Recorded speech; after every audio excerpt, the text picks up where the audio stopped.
Mga katrops, welcome back ulit sa aking channel, Sports React PH. At ngayon nga ay pag-uusapan natin ang latest update sa pagkuha ng Golden State Warriors kay Lauri Markkanen. Pag-uusapan na rin nga natin dito sa ating panibagong video, ang balitang official na nga pong nagdagdag na ng mga bagong player, ang Los Angeles Lakers. Ang video ngang ito mga katrops ay inihatid sa inyo ng 1xBet, ang #1 legit betting site na pwede kang kumita ng pera kahit nasa bahay ka lang. Mag-register lamang sa link sa baba at gamitan ang ating promo code at maaari ka na makakuha ng 7,000 pesos bonus sa una mong deposit. At yes, dito nga po ay hindi ka maboboring gayong marami kang games na pwedeng pagpilian.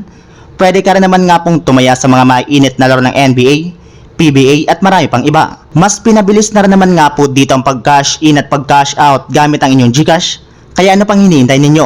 Mag-register na! Kahit man nga po mga katrops nakasungkit na ang Golden State Warriors ng mga bagong player na ipangpapalit nila kay Klay Thompson, ay desidido pa rin nga po sila na makuha ang kanilang pinakahuling target na player ngayong offseason na si Lauri Markkanen. Pinagpapatuloy pa rin nga po ng kanilang team ang pakikipag-usap at pakikipagnegosasyon nito ng mga nagdaang araw. Ang problema lamang mga katrops, ayon nga po sa kalalabas pa lang na balita ng isang NBA insider, hirap para naman nga po ang JSW na makumbinsa ang front office ng Jazz na ituloy na ang kanilang trade since hindi nga po nito gusto ngayon ang mga ino-offer nilang trade package. Mas gusto pa rin nga po ng Utah Jazz na makakuha ng at least 3 future first round pick plus ilang mga batang players bilang kapalit ni Lauri Markkanen, which is hindi na afford ngayong ibigay ng Golden State Warriors. Kaya posibleng dito na nga po mga katrops magsimula ang problema ng JSW sa pagkuha kay Lauri Markkanen, dahil ito na nga pong isa sa mga rason bakit posible silang mabigo na may sa katuparan ang kanilang huling plano. Samantala, pumunta naman tayo sa ating sunod na pag-uusapan. Sa balitang official na nga pong nagdagdag na ng mga bagong player, ang Los Angeles Lakers.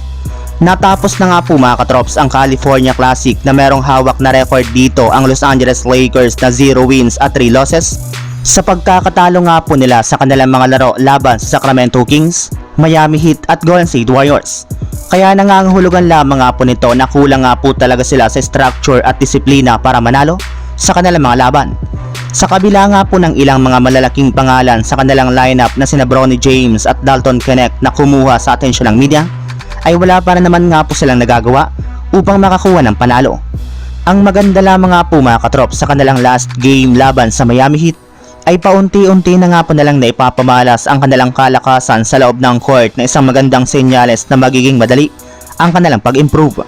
Sadyang kailangan para naman nga po nila ng ilang mga makakatulong sa kanilang lineup, kaya dahil nga po dyan ay nakapag-desisyon na nga po ang kanilang team na magdagdag na ng at least 2 bagong players sa kanilang lineup na kinabibilangan ng 7'2" center na si Moses Brown at ang 6'4" guard na si Trent Forrest na siyang mangunguna sa Los Angeles Lakers sa official na pagpasok ng kanilang team sa Summer League na magsisimula na sa July 12.